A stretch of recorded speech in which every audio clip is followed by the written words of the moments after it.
বিরুদ্ধে আমরা রুখে দাঁড়াবো ইনশাআল্লাহ। আমরা সবাইকে শহীদ হাদির রক্তের বদলা নিব আজকে। নজরুলের কবরকে সাক্ষী রেখে বলছি, এই কবর সাক্ষী রেখে বলছি, আল্লাহ যেই ওসমান হাদিকে নিয়ে এনেছেন, আমাদের ওসমান হাদির রক্তের বদলা আজকে ইন্ডিয়াকে তুমি খান খান করে দাও। আজকে আধিপত্য বিরুদ্ধে তুমি খান খান করে দাও। আজকে ওসমান হাদি আমাদের আজকে সম্পদ, সেই সম্পদকে স্মরণ করার জন্য আমরা রাজপথে আসি। যতদিন থাকবো আমাদের শ্বাস থাকবে, যতদিন আমাদের রক্ত থাকবে, ততদিন পর্যন্ত আমাদের যুদ্ধ চলবে।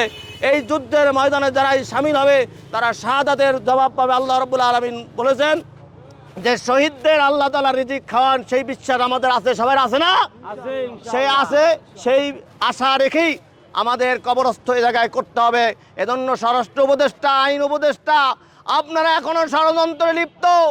কালকের বক্তব্য আপনাদেরকে শুনেছি, আপনারা একটি পত্রিকার অফিস রক্ষা করার জন্য চেষ্টা করেছেন, আর আমার হাদিকে গুলি করার পরে সেই সন্ত্রাসী, সেই খনি ভারতে পালিয়ে গেছে। কারাই ভারতে পাঠিয়েছে সেই তদন্ত করে আপনারা তথ্য দিবেন, না হয় বাংলার জনতারা আপনাদের জবাব দিবে।